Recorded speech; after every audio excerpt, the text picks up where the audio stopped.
चुनावी बयार जो है वो कैसे बह रही थी, उसको हमने पूरा कवर करके आपको दिखाया था। अगर आप सीरीज बाय सीरीज देखेंगे तो आज का एग्जिट पोल जो हम लेकर के आने वाले हैं, इसका जवाब जो यूपी मांगे जवाब था, वो जवाब आपको शायद इसी हमारे सीरीज से ही।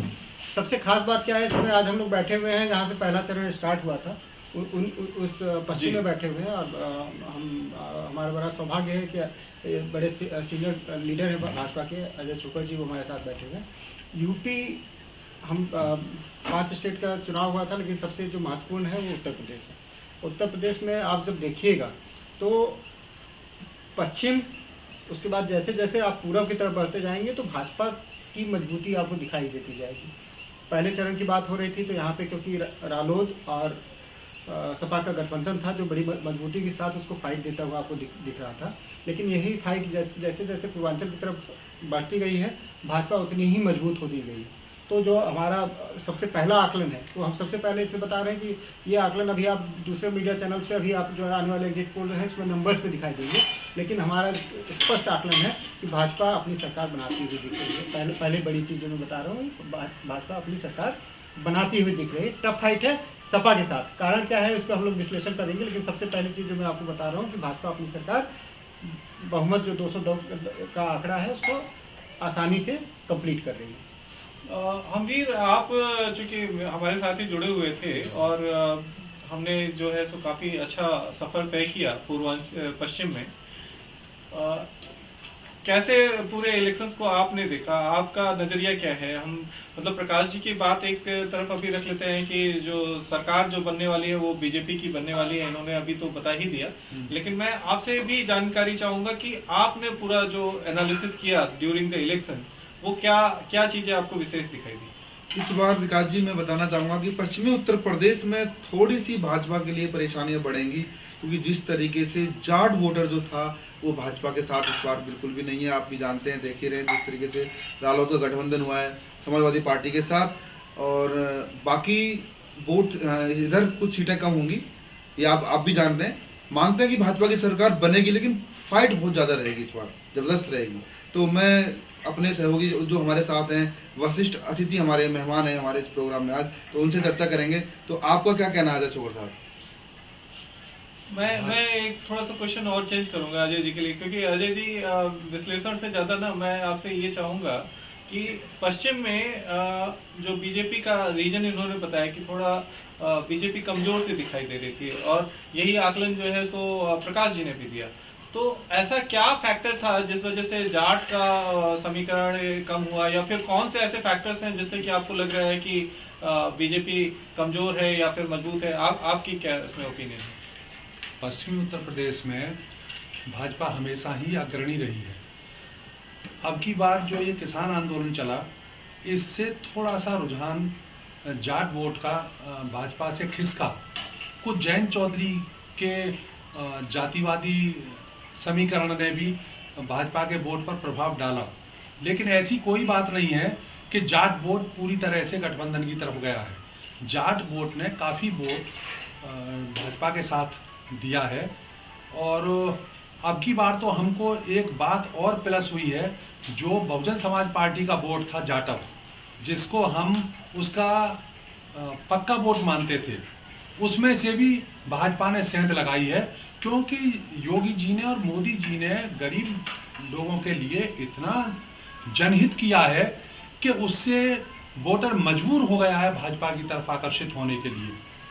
मकान दिए हैं, राशन दिया है, और ख़ास तौर पर ये जो कोरोना की बीमारी यहाँ जो हमारे देश में आई,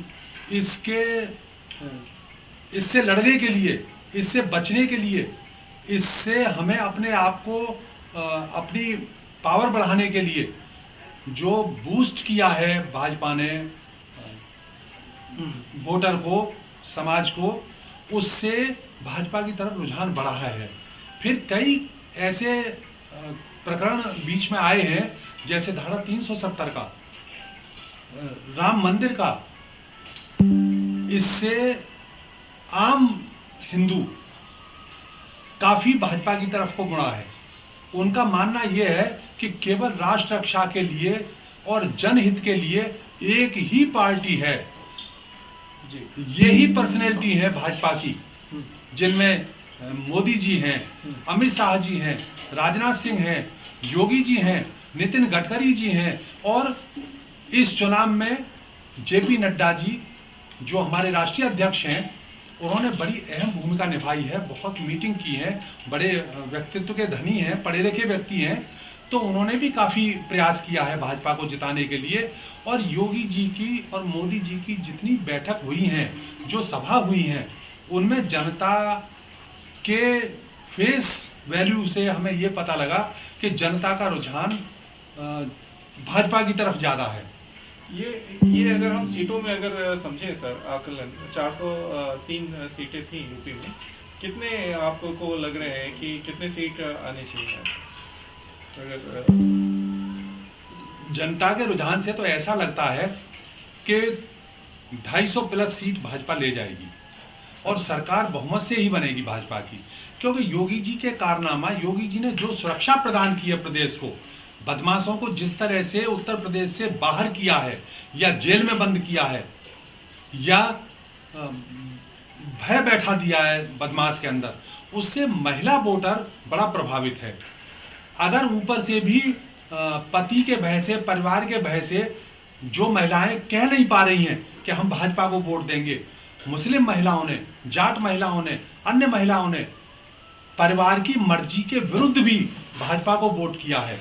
इसलिए भाजपा 250 से ज्यादा सीट लेकर के सरकार बनाएगी। ये बड़ा इंपॉर्टेंट पॉइंट इन्होंने बोला है। मैं प्रकाश जी आप ही पे आना चाहता था, क्योंकि ये जो पॉइंट है कि महिला वोटर जो है, वो चाहे जाट हो, मुस्लिम हो, जाटव हो, उन्होंने एक मुस्त होके जो है सो बीजेपी के पास गए हैं कानून व्यवस्था को लेके। ये इस पॉइंट पे आप क्या ये देखिए, एक बहुत बड़ा फैक्टर इस बात का, जैसा आपने बोला है, मैं भी उसी चीज़ को स्वीकृत करता हूँ। सरकार कितनी सीट आएगी और ये सारी चीज़ें तो 10 के बाद आपको दिखता ही है। प्राइमरी चीज़ें जो है, अगर भाजपा की सरकार बनती है तो अगर किसी को भाजपा को उसका अप्रिसिएशन देना होगा तो वो महिला वोटर्स ही होंगे। इस बार की सरकार अगर भाजपा की बनती है तो उसके पीछे का जो फैक्ट होगा वो महिला वोटर होंगे, ठीक है। क्योंकि बाकी जो 2 फैक्टर था, MY फैक्टर जिसको बोलते हैं, ठीक है, वो आप मुस्लिम और यादव, उन्होंने कंसोलिडेटेड होकर के वोटिंग करी है भाजपा के विरोध में, ठीक है, वो दिखता है, क्योंकि आप नाम पूछ करके पता लगा सकते थे कि क्या एजेंडा है, वो आपको दिखेगा यहाँ पे। दूसरा फिर MY का फैक्टर आता है, मुस्लिम और महिला और तो महिला पूरी तरह से, मतलब हमारी जो बात हुई है, बड़ा सैंपल साइज था और हर वर्ग की महिलाएं थी। आपको जान के आश्चर्य होगा कि 90% का रिजल्ट जो है स्विंग दिखाता है भाजपा की तरफ। 90% बहुत बड़ी चीज़ मैं बता रहा हूँ। तो सरकार बनने के पीछे जो पूरा का पूरा कारण होता है, भाजपा बनती है तो उसके पीछे महिला होगी। यूथ नाराज नजर आता है भाजपा से, उसमें कई सारे कारण रह गए होंगे। विकास जी, नाराजगी का कारण मैं ये भी बताना चाहूँगा कि जिस तरीके से हमारे जो रिपोर्टरों ने ग्राउंड रिपोर्टिंग की थी, जो वर्तमान में जो सिटिंग MLA थे उन्होंने काम नहीं किया। वहाँ के जो लोग थे ना, लोकल, उनके कारनामों से बहुत नाराज थे। कई जगह पर, एक जगह की बात नहीं कर रहा हूँ मैं, कई जिलों में ऐसा देखा गया है कि जो वहाँ के जो MLA थे, विधायक थे, उन्होंने कुछ काम ही नहीं किया। क्षेत्र की जनता उनसे बहुत नाराज थी, लेकिन वोटिंग जो पड़ी है वो मोदी और योगी के चेहरे पे पड़ी है। ये बात भी आपको मालूम है। अगर हमारा कहीं विधायक कमजोर भी है काम में, तो उसका कद बहुत छोटा है और मोदी और योगी का कद बहुत बड़ा है। आज भारत का नागरिक मोदी और योगी की तरफ देख रहा है। वो एक बात सोचता है, अगर हमारे क्षेत्र का विकास कम भी हुआ है, लेकिन हमें सुरक्षा कितनी मिली है, हमको सड़कें कितनी मिली हैं, हमारे राष्ट्र की कितनी बड़ी सुरक्षा हुई है। और इस संकट की घड़ी में, जब कोरोना का संकट काल एक प्रलय की तरह भारतवर्ष में फैल गया था, तो उस समय जो योगी और मोदी ने लोगों की सहायता की है, उनको वैक्सीनेशन कराया है, उनको राशन का वितरण किया है, और यहाँ तक हद हो गई कि मोदी जी ने जो राशन वितरण कराया, योगी जी ने उसमें प्लस करके दोगुना कर दिया, 2 बार राशन वितरित कराया है। तो इसका बड़ा प्रभाव पड़ा है। और जो वोटर घर से निकला है कि हम भाजपा के खिलाफ वोट दे के आएंगे, वहां जाते जाते भी बहुत सारे लोगों का व्यू बदल गया और उन्होंने देख करके कि भाई ये जो वोट जा रहा है ये योगी और मोदी को जाने वाला है, इसलिए वो प्रत्याशी को भूल गए हैं। उन्होंने योगी मोदी के नाम पर कमल का बटन दबा करके वोट दे दिया है। इससे भी हमको गुप्त वोट जो मिला है, मैं कई जगह जैसे जाटव कॉलोनी में गया, वो बसपा का वोट है, क्योंकि मुझे यहाँ जो जिम्मेदारी दी गई वो ये दी गई थी कि जहाँ जहाँ वोटर नाराज है, जो हमारे खिलाफ वोट है, आपको वहाँ जा करके उनको मोटिवेट करना है। तो मैंने कई जगह जा करके जब अपने आप को वहाँ इंट्रोड्यूस किया और उनको एक लेक्चर दिया, तो बहुत सारे लोगों ने हाथ उठा करके भाजपा जिंदाबाद बोला। मुस्लिम समाज में भी मैंने गद्दी समाज है, कुरैशी समाज है, वहाँ गया तो उनको जब मैंने समझाया तो उन्होंने एक बात कही जिससे मुझे लगा कि ये वोट देंगे। उन्होंने कहा जितनी नौकरी इस भाजपा सरकार में हमारे मुस्लिम समाज को मिली है उतनी आज तक कभी किसी ने नहीं दी। पीसीएस अधिकारी तक हमारे समाज के लोग हुए हैं, तो हम कैसे कहते हैं कि भाजपा बुरी है? भाजपा से वो बड़े प्रसन्न है, यद्यपि कोई 50% या 60% या 70% वोट मुस्लिम ने नहीं दिया है, लेकिन अगर हमने 15% वोट भी जो हमारा नहीं था अगर उसमें से ले लिया है तो जितना हमें जाट वोट का नुकसान हुआ है उससे ज्यादा वोट हमने मुस्लिम समाज से और जाटव समाज से ले लिया है। आपकी बात से इत्तेफाक तो रखूंगा, लेकिन जो सीटें कम हो रही है, जो हमारा प्रेडिक्शन है, इसमें जो मुख्य कारण मुझे नज़र आता है, अभी जैसे आप ही का स्टेटमेंट है कि मोदी और योगी से सारे लोग खुश हैं। हमने जितने सर्वे किए, जनता भी आप ही की भाषा बोलती है कि हम प्रतिनिधि से तो नहीं खुश हैं, लेकिन मोदी और योगी को हमारा वोट देना मजबूरी हो जाती है। जो भाजपा कोर वोटर हैं उनकी बात बता रहा हूँ। सभी जगह पे कुछ सीटों को छोड़ दें तो मोटा मोटी जो हमें देखने में मिलता है कि प्रत्याशी जो है वो पैरासूट प्रत्याशी आता है। जनता भी नहीं जानती है कि वो जिस आइडियोलॉजी को आपका कोर वोटर मांग रहा है उस चीज को आपका प्रत्याशी होल्ड मतलब प्रतिनिधित्व नहीं कर बेसिकली दल बदलू वाला जो दल बदलू पे हमने कार्यक्रम भी दिखाया था और जनता पूरी तरह से नाराज है। लेकिन वो कहते हैं कि भाई मोदी योगी को तो हमको कैसे भी लेकर के आना है, तो इस प्रत्याशी को जिता देंगे ले दे करके। तो आपके सीट कम होने का जो मुझे एक फैक्टर लगता है कि प्रतिनिधि चुनते समय आपकी पार्टी कहीं ना कहीं उन चीज़ों को ध्यान नहीं देती है। जो आपके कोर वोटर हैं, जो आपके मेन कार्यकर्ता, वो चाहते हैं कि आपके जैसे जो मेन कार्यकर्ता हैं, जो शुरू से संगठन से जुड़े हैं, जो उस आइडियोलॉजी को फॉलो करते हैं, जो राम मंदिर की बात करें, जो हिंदुत्व की बात करें, जो विकास की बात करें, इस तरह की चीज़ें देखना चाहते हैं। अचानक क्या होता है कि सपा का, कांग्रेस का या बसपा का एक नेता आता है और वो अचानक टिकट लेकर के चला जाता है, जिनकी आइडियोलॉजी उसके लिए वो कहीं ना कहीं इसमें एक चीज और भी मैं ऐड करूंगा कि इस बार का जो चुनाव था वो बहुत विशेष था कई मायनों में। ठीक है, पहला जो इलेक्शंस का जो इम्प्लीमेंटेशन था, जो इलेक्शंस का तरीका था, वो ड्यू टू कोरोना पूरी तरह से चेंज हो गया था। इस बात को कोई भी डिनाई नहीं करेगा। और उसमें भी दूसरा फैक्टर ये था कि जो जनसंपर्क होना चाहिए था, जो कैंडिडेट था, प्रथम चरण की बात कर रहा हूँ, क्योंकि बाकी चरणों में क्या हुआ कि तब तक कोरोना का वक्त मिल गया। तो फर्स्ट चरण में क्या हुआ कि जो कैंडिडेट थे उनको सामने जाने में भी बड़े वो थे, पाबंदियां थी और कोरोना की गाइडलाइंस को फॉलो करना था। इवन हमने तो ऐसे कई जगह देखे जहाँ पे बैनर और पोस्टर्स का प्रचार ही नहीं हुआ, पूरी तरह से सोशल मीडिया पे फाइट हुआ। और जब हम सोशल मीडिया की बात करते हैं तो वहाँ पे यूथ का एक बड़ा सा खेमा आ जाता है और जो बड़ा ही फ्लेक्सिबल है, वो किस ओर मूव करेगा ये तो इलेक्शंस के बाद पता चलेगा। लेकिन आपका जो प्रकाश जी आकलन है उस हिसाब से हमें जो पता चला है कि वो सपा की तरफ जा रहा है। नहीं, देखिए इसमें जो एक और फैक्टर को इसमें मैं और जोड़ूंगा। जैसे आपने सोशल मीडिया, ये बहुत बड़ा चुनाव में एक बहुत बड़ा जो पीछे का बैकग्राउंड का प्रोसेसिंग है वो आप सोशल मीडिया को लेके चलेंगे और यहाँ पे भाजपा को एज मिला है, क्योंकि भाजपा की जितनी तैयारी सोशल मीडिया पे रहती है, खासकर जो उनका सेंट्रल वर्किंग टीम है, आईटी टीम है, उसको मुकाबला करने के लिए यहाँ पे सपा या कांग्रेस बिल्कुल भी तैयार नहीं थी। उसका नुकसान उसको दिखता है। भाई बहुजन समाज पार्टी तो बिल्कुल भी नहीं थी। तो सपा ने बाद में धीरे धीरे कोशिश तो किया उसको करने की, लेकिन वो बहुत लेट हो चुका था। और भारतीय जनता पार्टी की तैयारी खासकर कोर आईटी टीम बहुत ढंग से है। संघ भी देखा हमने कि वर्चुअल कॉन्फ्रेंसिंग और ये सारी चीज़ें करके कर रही थी। जब तक उनको पता चलता तब तक बहुत लेट हो चुका था। तो यहाँ पे जो यूथ आईटी से जुड़ने वाले थे उसका एक फैक्टर जो है भाजपा के साथ जाएगा, तो उसका सीधा रीजन उनकी सोशल मीडिया मार्केटिंग स्ट्रांग होना। एक फैक्टर और भी था जो मैं जरूर चर्चा करना चाहूँगा, और इसीलिए हम शायद इस समय प्रोफेसर साहब के साथ भी हैं। मुझे जो लगा इस पूरे इलेक्शंस में कि जो पूरा चुनाव था वो केवल और केवल बीजेपी के इर्द गिर्द ही रहा। एक वोटर वो था जो बीजेपी को वोट देना चाह रहा था और दूसरा वोटर वो था जो बीजेपी को वोट नहीं देना चाह रहा था। ठीक है।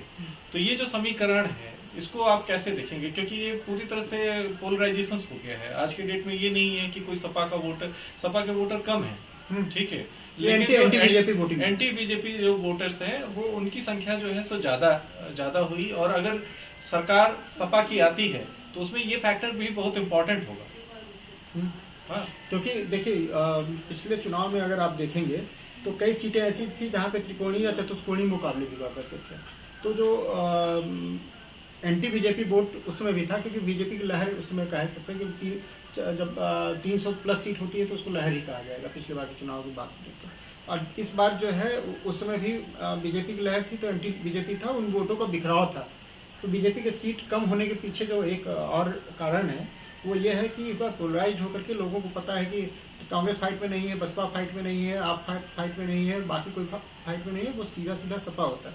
तो वो चाहे या ना चाहे, जो एंटी बीजेपी वोट है वो चाहे या ना चाहे, जैसे भाजपा जो प्रो बीजेपी वोट है उसका पूरा स्विंग है तो भाजपा को ही देना है, लेकिन जो एंटी बीजेपी है वो चाहे या नहीं चाह करके भी वो जो है सपा को वोट दे रहा है, क्योंकि उसको पता है कि फाइट सपा से है। तो इसलिए सपा का ग्राफ आप देखिएगा। अमीर, आप जब इसमें जा रहे थे तो इसमें जब हम मतलब कवर कर रहे थे तो मैं ये जरूर आपसे जानकारी चाहेंगे, हमारे विजिटर्स भी जानकारी चाहेंगे कि जो मुद्दे थे, हाँ, उसमें प्रमुख मुद्दा चूंकि पूर्वांचल में प्रकाश जी थे तो मैं मंदिर और काशी मुद्दे पे भी हम लोग चर्चा करेंगे, वो हमसे चर्चा करेंगे। लेकिन पश्चिम में पिछली बार जो थे वो जाट वोटर्स बीजेपी के साथ थे और इस बार जाट वोटर्स बीजेपी के साथ नहीं थे। क्या कारण मानते हैं आप? देखो, प्रमुख मुद्दा तो जैसे उन्होंने जो अभी धरना प्रदर्शन हुआ था, ये किसान आंदोलन, ये भी बहुत अहम मुद्दा रहा। और अभी जो क्षेत्र में हम लोगों से मिले, विजिट किया किसानों का, जाटों का, सबके पास एक ही मुद्दा प्रमुख रहा कि वो गाय भैंस छोड़ रखी हैं, पशु छोड़ रखे हैं, हमारे खेतों को नष्ट कर रही हैं, हम अपने खेतों को बचा नहीं पा रहे हैं। एक मुद्दा ये भी बहुत ज़्यादा रहा, प्रमुख मुद्दा रहा इस बार पश्चिमी उत्तर प्रदेश में, जो आप देख ही रहे थे। दो मुद्दे प्रमुख रहे इस बार।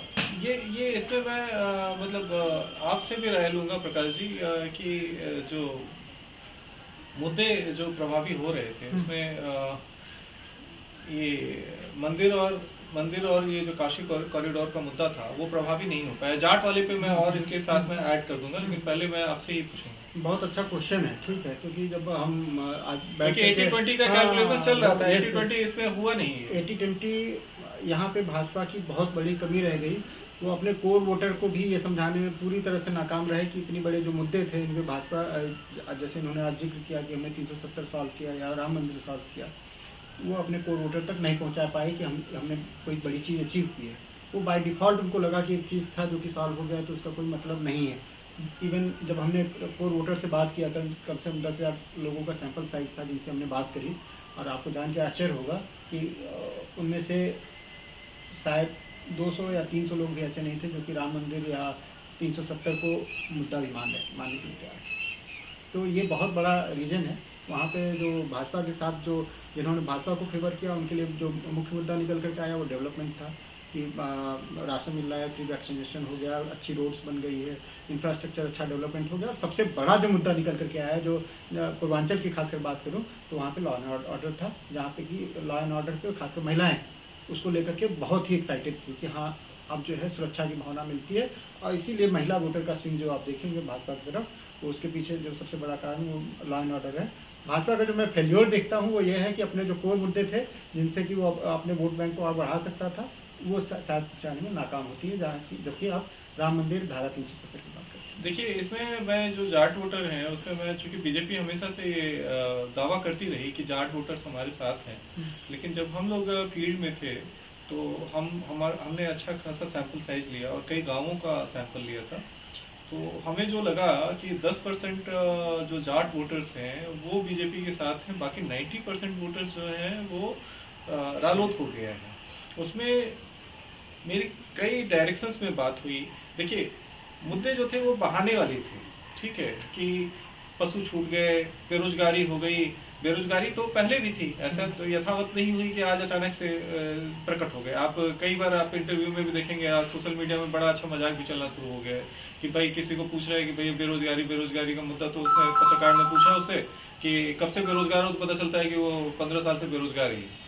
तो वो बेरोजगारी मुद्दा बहाना है, लेकिन उसके पीछे जो जाट वोटर्स का डी अटैचमेंट है, जो कि पिछले चुनाव में बीजेपी के साथ था, वो आज बीजेपी के साथ नहीं है। उसका एक रीजन मुझे ये भी दिखाई देता है कि जाट वोटर्स के जो लीडर्स हैं वो बीजेपी में अपने आप को कॉन्फिडेंस ना देख पाए। इसमें छोटा सा चीज़ मैं और भी ऐड करना चाहूँगा। भाजपा को समझते समझते काफ़ी देर हो गई। आपको याद हो तो अमित शाह ने बाद में यहाँ के मेरे ख्याल से 54 या 55 बड़े जो जाट लीडर्स थे उनके साथ मीटिंग करी थी जी। लेकिन वो करते करते तक बहुत देर हो चुकी थी और उसका जो फ़ायदा मिलना चाहिए था, उस जो डैमेज कंट्रोल कह सकते हैं या जो रेस्क्यू मेजर है, जिसको हम लोग टेक्निकली कहें रेस्क्यू मेजर या डैमेज कंट्रोल करने की कोशिश की थी। हाँ, जो 10% या 15% का स्विंग आप देखेंगे इस तरह की जाट वापस आया है या समथिंग, तो उसमें उनकी मेहनत, लेकिन यही चीज़ अगर थोड़ी पहले की जाती तो मुझे लगता है कि उनको समझाना नहीं, ये डैमेज तो हमने देखिए, इसमें राकेश टिकैत का भी बहुत अहम भूमिका है। हाँ, अगर आप उसको इग्नोर इग्नोर नहीं कर सकते, क्योंकि उन्होंने मुजफ्फरनगर के साथ जब एंट्री करी और लास्ट टाइम जब यूपी में जब इनका काफी मतलब इनको हटाया जा रहा था, तो जो इन्होंने रोने वाला जो एक्टिंग या जो रोने वाली जो वीडियो इनकी वायरल हुई, वो जाट वोटरों के साथ अटैच हुआ, जो ग्रामीण जाट वोटर्स थे, और उन्होंने इसको प्रेस्टीज का इशू बनाया। उसके साथ ही साथ हाँ, इमोशनल कनेक्ट हुआ और इसको जो है सो बीजेपी इस डैमेज को कंट्रोल बिल्कुल ही नहीं कर पाई।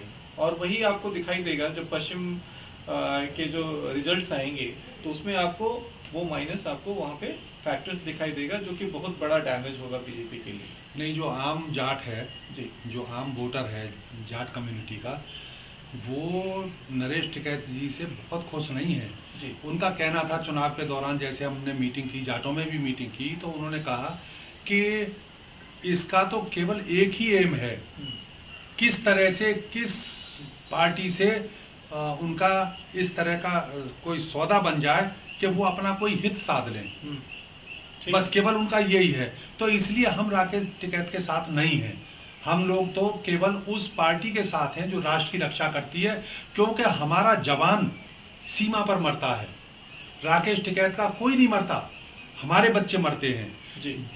इसलिए योगी जी और मोदी जी को समर्थन करना हमारी मजबूरी है और हमारी आवश्यकता है, क्योंकि हमारे बच्चों की सुरक्षा, इस राष्ट्र की सुरक्षा, महिलाओं की और लड़कियों की सुरक्षा मोदी और योगी ही दे पा रहे हैं और किसी के बस की नहीं है। ये जो अखिलेश यादव हैं, अगर इनको सपोर्ट करें और इन्होंने सरकार बना ली, तो हर थाने में, सारी सड़कों पर केवल टोपी और बड़े भाई का कुर्ता और छोटे भाई का पजामा दिखाई देगा और कहीं कुछ दिखाई ही नहीं देता है। इसलिए इनको रोकने के लिए भाजपा के अलावा कोई विकल्प हमारे पास नहीं है, इसलिए इतना कम वोटर भाजपा को नहीं आया है।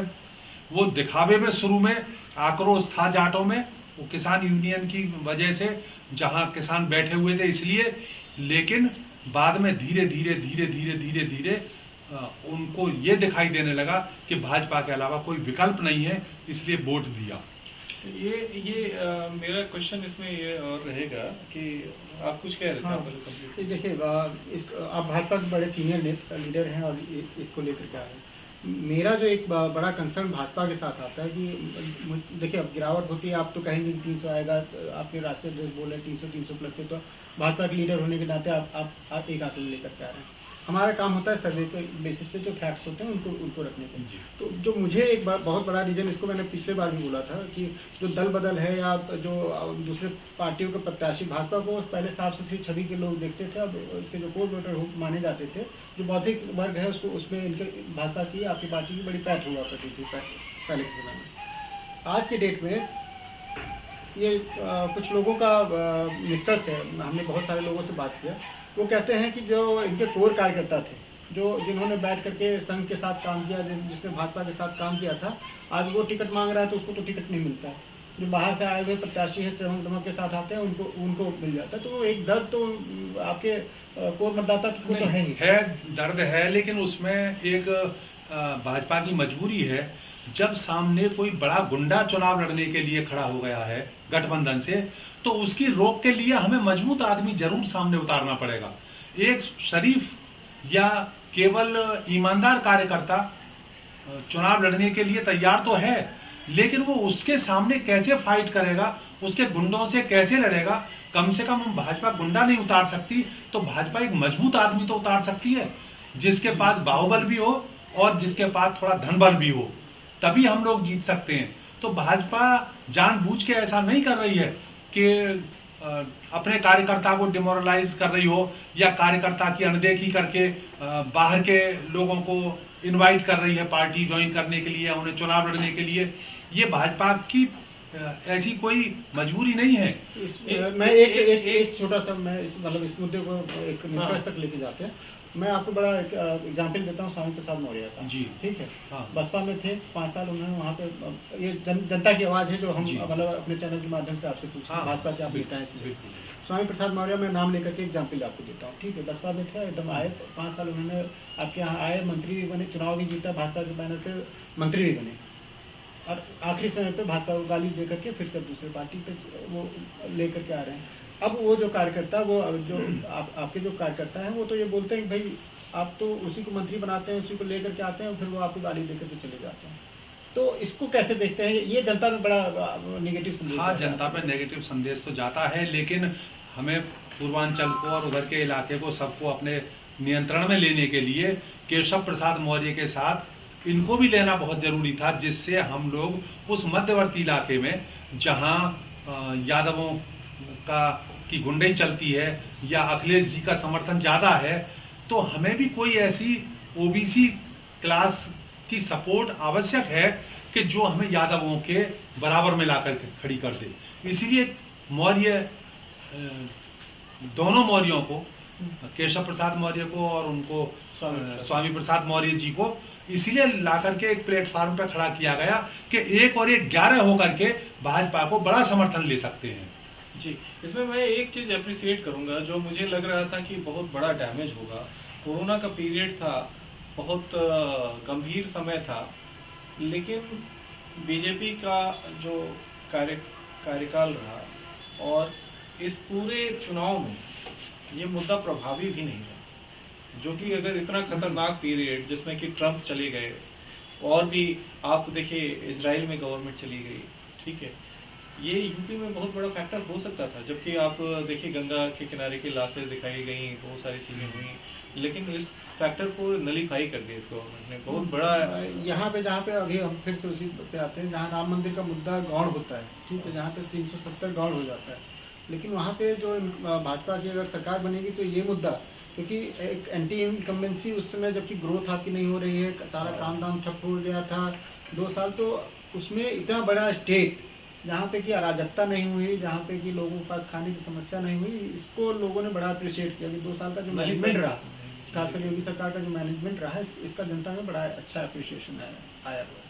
तो ये एंटी इनकम्बेंसी को वो डाउन करता है, जो कि होना चाहिए था। शायद अब वो विपक्ष उसको दिखा नहीं सकता है या उठा नहीं सका है, लेकिन यहाँ पे भाजपा को एज नहीं उठाने की कोशिश तो हुई, क्योंकि मीडिया में आप देखेंगे कि वो गंगा के किनारे के लाशों को बहुत अच्छी तरीके से हाईलाइट किया गया, वो लेकिन उनका था, लेकिन जनता तक वो बात नहीं पहुंची। जनता ने पॉजिटिविटी को देखा है कि इतनी सारी मैनेजमेंट जो थी वो ज्यादा अप्रिशिएट करती है बनस्पत की, इसके की जो निगेटिविटी थी उसको जनता ने नकारा है। ये बहुत बड़ा पॉइंट था, और मैं कहूँगा कि इसमें जो है सो बीजेपी ने ऐड किया।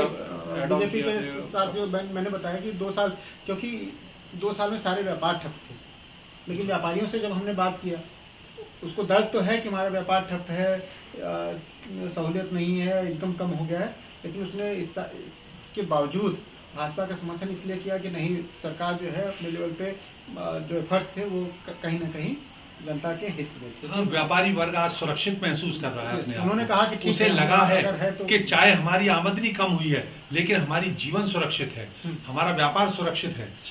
कोई व्यक्ति आकर के आज हमसे पैसे नहीं मांग सकता है, जैसे दबंगई करते थे लोग, खास तौर पे एक विशेष वर्ग के लोग थे जो किसी भी व्यापारी के पास जाते थे, 1 लाख रुपया पहुंचा दीजिए, 10 लाख रुपया पहुंचा दीजिए, नहीं तो आपको मार दिया जाएगा, आपका व्यापार ठप कर दिया जाएगा। योगी जी के शासनकाल में ये सब खत्म हो गया, इसलिए व्यापारी वर्ग को ये लगता है कि चाहे इनकम कम हुई है, लेकिन जीवन ज्यादा सुरक्षित रहा है। हाँ, और उन्होंने खुलकर और महिलाओं का भी ये मानना है कि चाहे परिवार की आमदनी कम हुई है, लेकिन आज हम सड़क पर बिल्कुल बेखौफ जाते हैं, किसी की हिम्मत नहीं है लफ्ज यहाँ बिल्कुल धरती में मिला दिया योगी जी के प्रयास ने।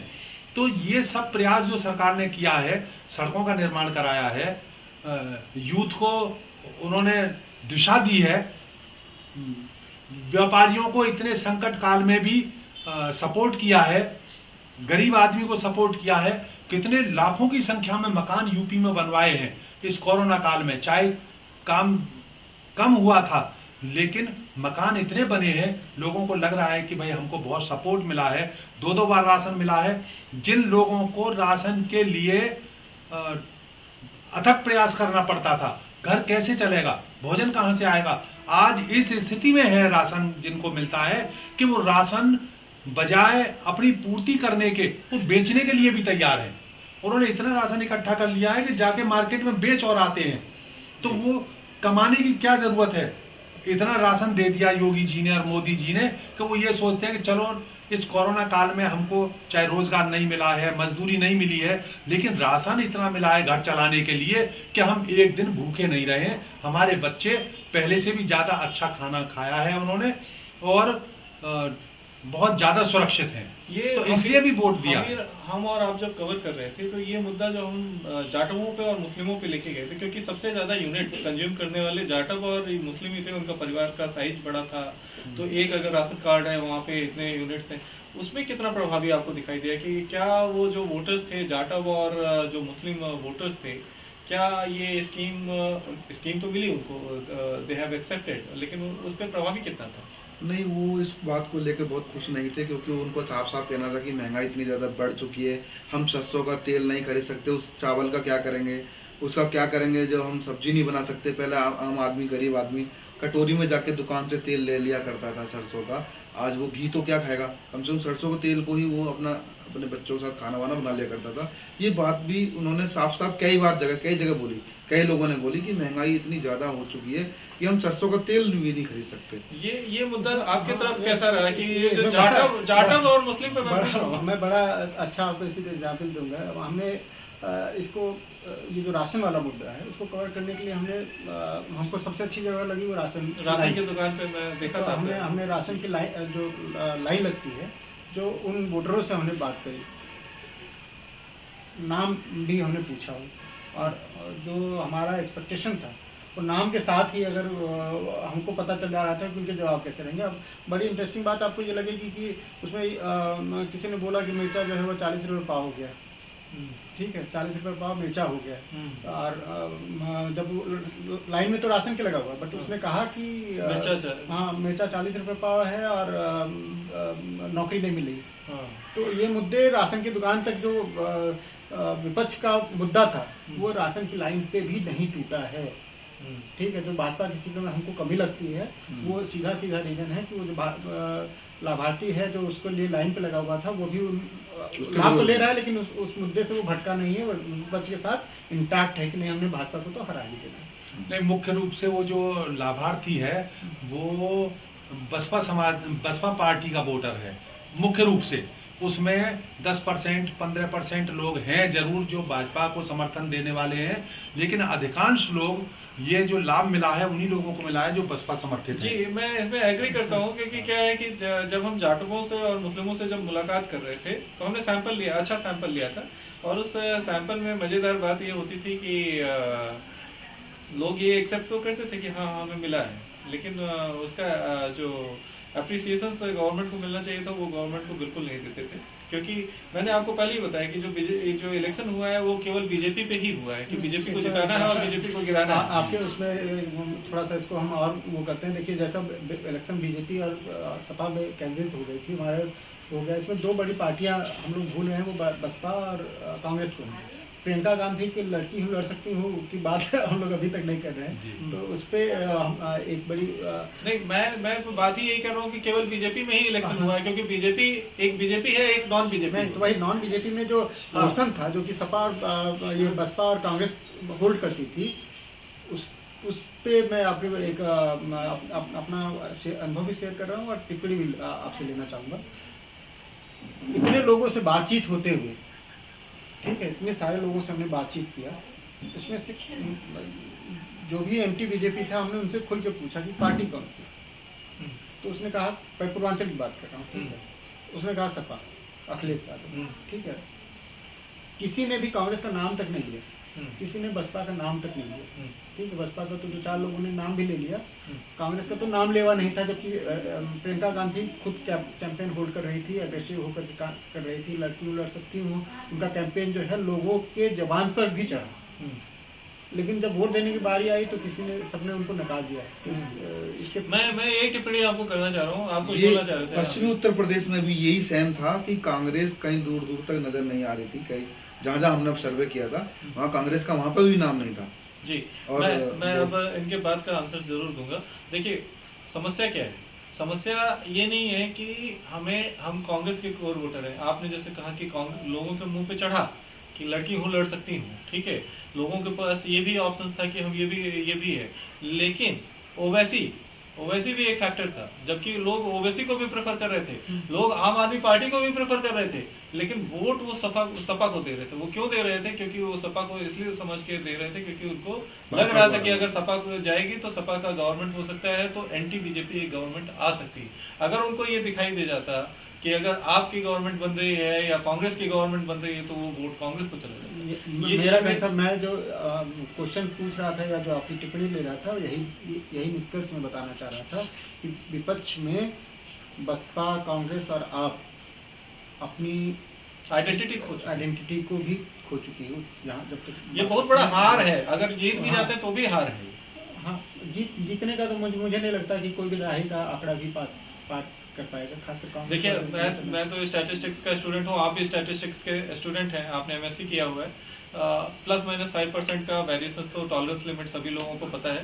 वो +-5% का जो टॉलरेंस लिमिट है वो बहुत बड़ा फैक्टर है इस बार के चुनाव में, मेरा जहाँ तक आकलन है। और उसी आकलन के हिसाब से मैं लास्ट में संख्या भी आपसे भी संख्या लूँगा और अपने संख्या को भी डिस्क्लोज करूँगा। तो ये जो +-5% है, मैं इसकी चर्चा बार बार करूंगा, बार बहुत जोर दूंगा, क्योंकि हम लोग सांख्यिकी के स्टूडेंट हैं और हमें पता है कि वेरिएशन जो है सो अगर पूरे पॉपुलेशन पे करें और +-5% का करें तो समीकरण तो बहुत अजीब तरह से निकल के आ जाएगी। ये मुझे जहाँ तक लगता है, अगर आपको याद हो बंगाल चुनाव, जी ठीक है, हाँ, ये बंगाल चुनाव आप सोचिए कि ऐसे कैंडिडेट जो 500 वोटों से हारे हों, ऐसे कैंडिडेटों की संख्या बंगाल में बहुत ज्यादा है, केवल 500 वोट। तो यही आपको बंगाल चुनाव का रेप्लिका उत्तर प्रदेश में दिखने वाला है। दो पार्टी, वहाँ भाजपा और तृणमूल कांग्रेस की, यहाँ पे भाजपा और सपा आपको दिखने वाली। सपा गठबंधन की बात करूँगा क्योंकि पश्चिम में रालोद भी है इसके साथ, और पूर्वांचल में इसके साथ भाजपा के साथ निषाद पार्टी और अपना दल ऐसी है, छोटी छोटी पार्टियों का गठबंधन है। आपको सीधी सीधी लड़ाई दिखेगी रिजल्ट में भाजपा और यहाँ जो 5% है, यहाँ पे बहुत क्रूशल होने वाला है, वही डिसाइड करेगी सरकार किसकी बनती है। जी बिल्कुल, इसमें दिखेगा। मेरा जो आकलन है, मैं मतलब इसको जाऊँगा तो मैं भाजपा को 240 +-25, ठीक है, 240 को मैं रखता हूँ और +-25, मतलब -25 पे हो सकता है, तो वो जा करके 215 के आसपास पहुँच जाएगी। भाजपा गठबंधन की बात कर रहा हूँ, 255 तक मिलना चाहिए, 215 से लेकर के 265 तक इसको बोलता हूँ। और जब इसकी बात होगी तो 150 +-25। क्या कहेंगे मीरा? भाजपा, जहाँ तक मेरा मानना है, जिस तरीके से एक्टिविटी हो रही है पूरे प्रदेश में, 210 या 20 तक भाजपा की सीटें रहेंगी और बाकी कुछ सीटें 10%, 5% बहुजन समाजवादी पार्टी की भी आएंगी और बाकी बची कुछ सीटें सब सपा की आएंगी। मेरा तो मानना ये है। विकास जी, बाकी आप बताइए, और प्रोफेसर साहब से भी कुछ जानना चाहेंगे, उनका क्या कहना है। मेरा आकलन तो देखिए विकास पर है जी, क्योंकि भाजपा ने इतना विकास कराया है।